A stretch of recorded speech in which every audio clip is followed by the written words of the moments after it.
Halo guys, balik lagi sama gua Ivo di Aquating Indonesia. Kali ini temanya berbeda ya. Gua nggak akan bahas ikan, nggak bahas kolam juga. Tapi gua akan membahas tentang sosok orang yang berkecimpung di dunia perikanan ya. Kali ini gua lagi ada di Luis Aquamax atau kalian mungkin pada taunya Daniel Pascalis ya. Oke, kita hari ini bakal ngapain aja? Mungkin kita bakal jalan-jalan sama Daniel ya. Oke, ikutin kita terus ya. Oke guys, sekarang gue lagi bareng sama Daniel. Jadi hari ini kita mau kemana aja nih? Hari ini sih jadwal pastinya gue mau nganter pakan ikan ke tempat customer. Oke. Sama mau nganter gabus juga ke Anabarka. Anabarka ya?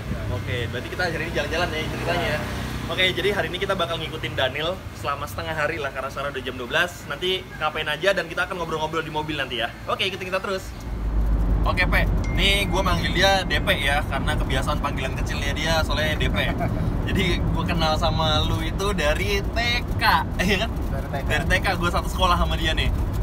Jadi gue pengen tahu sih, Pe, kenapa sih? Jangan kenapa dulu. Gue pengen tahu dulu asal mula lu di dunia perikanan itu tuh dari mana sih lo? Kalau dari mana sih? Awalnya itu kan itu waktu dulu buka toko kaca. Iya, buka toko kaca. Awalnya buka toko kaca. Apa kalau melihara ikan sih dari kecil lah ya, Yeah. cupang apa segala macam gitu. Cuma mulai bisnisnya ya waktu dari kaca itu kita buka toko gua buka toko kaca 2000 berapa sih? 2010. 2010 ya. Gua buka toko kaca, terus banyak teman-teman pesan akuarium. Ada yang emang pesan langsung, ada juga tukang ikan yang jualan akuarium pesan ke toko gua gitu kan. Gitu dari situ gua mulai ngeliat kan kok banyaknya pesanan akuarium gitu, berarti apa rame nih kayak bisnis ikannya gitu. Nah dari situ kan baru mulai bikin sendiri buat peliharaan sendiri ya. Buat peliharaan sendiri dulu. Buat peliharaan sendiri. Dulu awalnya berapa ya?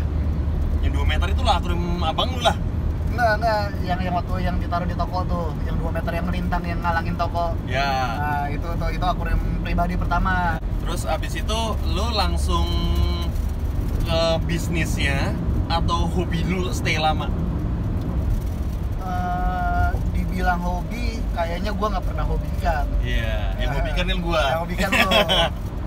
gitu dulu makanya biar orang nggak bingung nih. Dulu gua sama Ivo sempat join. Ya, tahun 2010-an ya. 2010 sampai 2011 akhir lah ya. Nah, itu buka toko ikan bareng.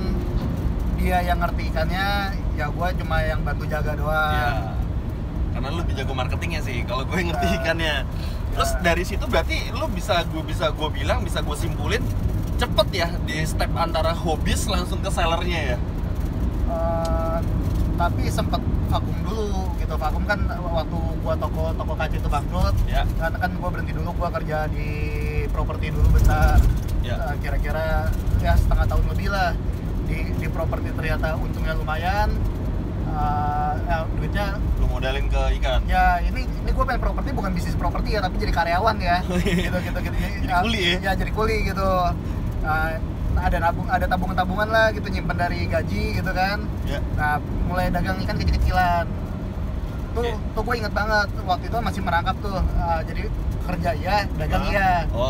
Jadi ngirim ikan tuh kalau pulang kantor. Oke. Berarti cepet lah 2011 udah 2012-an berarti. 2012 kan berarti kita buka toko aja 2010 berarti kan? Ya kan gua kerja cuma setengah tahunan. Enggak, maksud gua berarti lu dari gua sebenarnya kalau ngomongin awal mula ya lu ngomongin gua juga sih. Iya makanya kan. Jadinya ngomongin gua juga karena step kita dulu tuh dari dunia hobis ke dunia seller tuh cuma berapa bulan ya?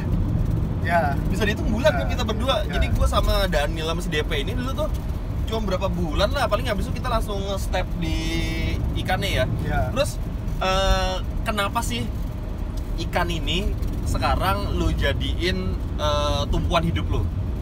Kenapa ikan bisa menjadi tumpuan hidup lu deh? Kalau menurut gua selain untungnya lumayan ya. Untungnya lumayan asal nggak mati. Ya, itu dia takdirnya. Susah itu. Asal nggak mati, gua rasa bisnis ikan itu bisnis Paling gila bisnis hewan terbesar secara persentase ya. Gitu, kita jangan ngomongin sama bisnis reptil yang puluhan juta ya. Tapi secara persentasenya ikan 1.000 perak bisa jadi 5.000 perak. Ya, berarti betul. 400%. Ya, betul. Bisnis hewan lain nggak ada yang bisa begitu. Ya. nggak ada. Mau bisnis burung, bisnis reptil, bisnis apa, hewan mamalia, nggak ada yang bisa 400-500% nggak ada bisnis hewan yang bisa begitu. Tapi kalau harganya murah-murah ya. Tapi kalau harganya mahal juga nggak bisa segitu. Tapi bisa juga sih. Bisa juga. Iya. Asal lo pintar mainin stok barang aja. Iya, betul. Jadi karena cuan nih sebenarnya nih, lo milih bisnis ikan apa lo emang kepentok lo? Ya kepentok juga sih. Karena kepentok ya? Yang pertama kan gue terjebak nih dari toko kaca terus jadi ikut-ikutan main akuarium. Nah, kedua waktu gue kerja di properti itu, ya kan tabungan dari gaji paling berapa sih, gigitan gaji nggak seberapa gitu kan. Nah kalau gue mau dagang reptil kan modalnya juta-jutaan gede. Reptil ya. Terus sempat main reptil juga kan lo? Cuma kalau main ikan kan ya modal kecil bisa lah, apalagi kalau bermodalkan gue awalnya calo juga. Calonya buju. Calonya buju. Bos gue si Budi Juanda. Orangnya hilang entah kemana sekarang. Mungkin yang anak-anak lama pasti tahu nih Budi Juanda nih siapa nih kan. Budi kalau lo nonton we miss you ya. Oke, kita merindukanmu Budi. Kita udah lama gak ketemu Budi Juanda. Jadi ya kan lo sempet, yang gua tahu ya, lo pas sama gua aja lo main reptil. Pas sama gua lo main reptil. Terus habis itu lo sempet jualan burung juga. Jualan burung tuh sebenarnya gara-gara hobinya karyawan gua. Gitu karyawan gua bilang stokin burung deh, gue yang pelihara, gue yang ngurusin. Dan sebelum main ikan sama gua, lu main mamalia juga. Anjing. Dulu sempat buka grooming. Iya. Kenapa dari semua hewan ini yang lu pilih ikan?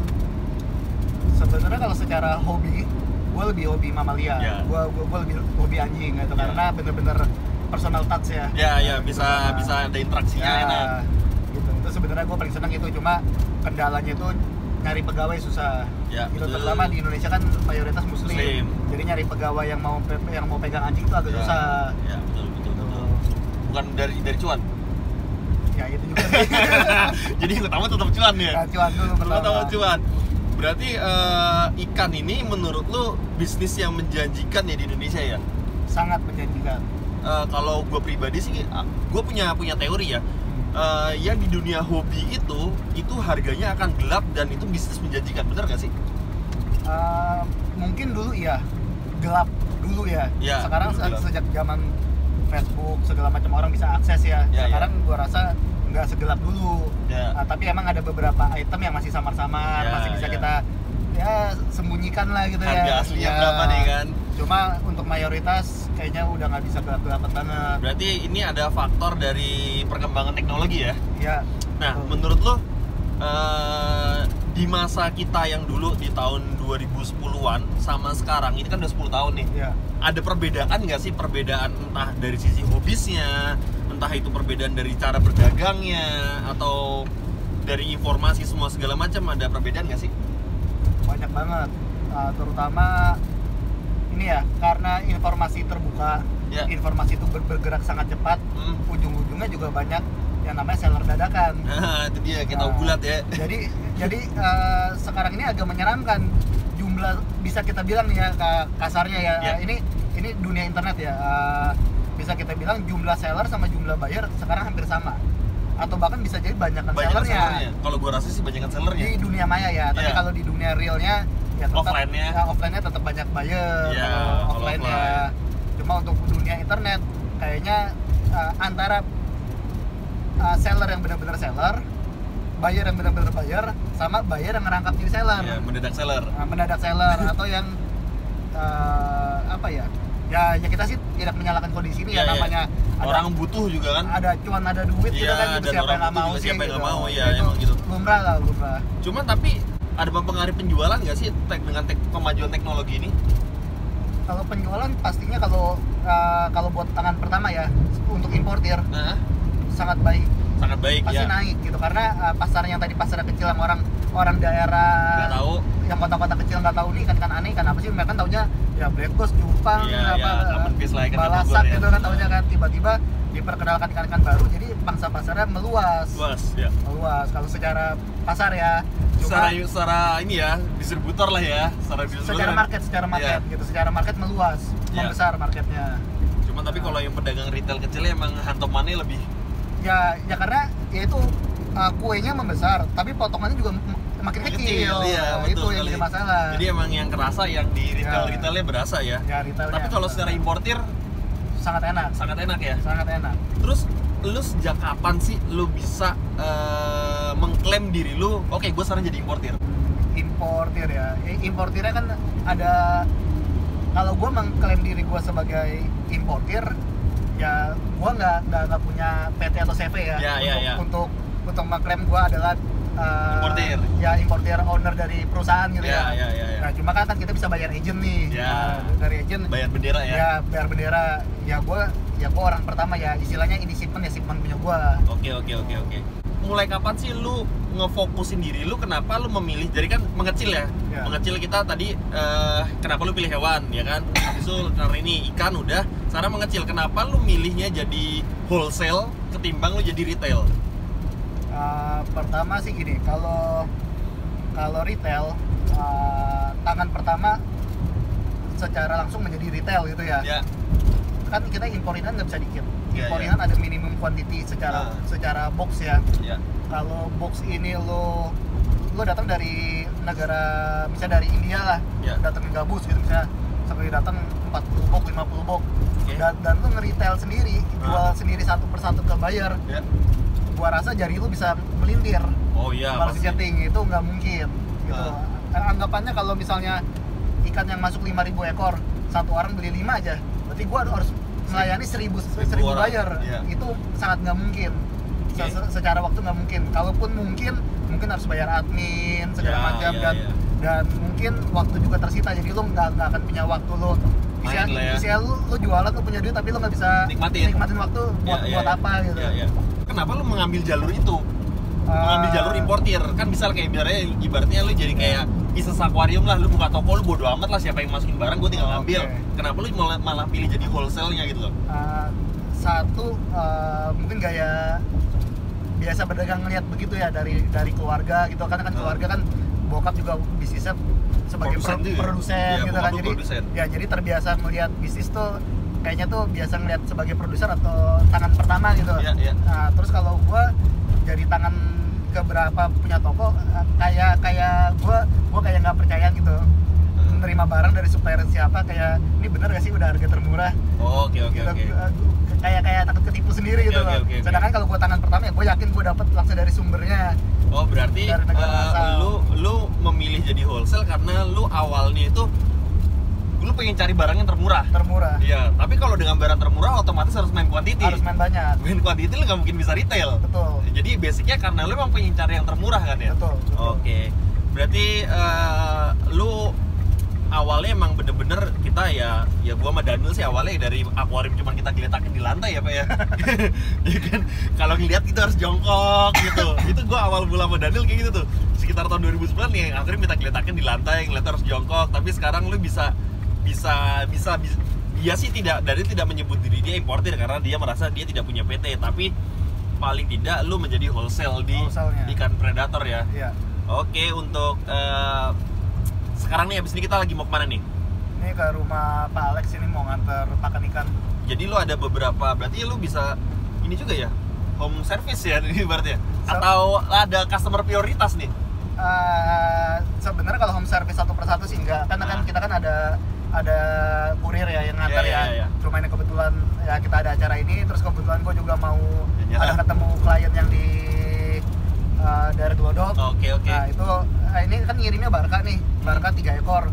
Ya nilainya hampir 100 juta lah gitu kan. Berarti emang premium lah ya. Ya kalau dikirim pakai motor kayaknya agak beresiko. Gitu, jadi mending kita nganter pakai mobil lah, sekalian kita jalan-jalan aja deh. Tapi emang gue juga kayak gitu. Gue juga menerapkan kayak gini ya. Jadi beberapa customer yang emang prioritas yang emang harus kita head to head langsung lah ya. Untuk apa ya, kalau gue bilang sih kayak memberi kesan percaya, trust, kedekatan, emosional kayak gitu kan ya. Betul. Jadi bisnis itu buat kalian ya. Jadi bisnis itu nggak cuma sekedar lu bisa jual sih, tapi yang susah itu gimana lu caranya memanage customer lu ya. Itu yang paling susah sih. Jadi customer maunya kayak apa ya lu harus ikutin sih, itu yang susah sih.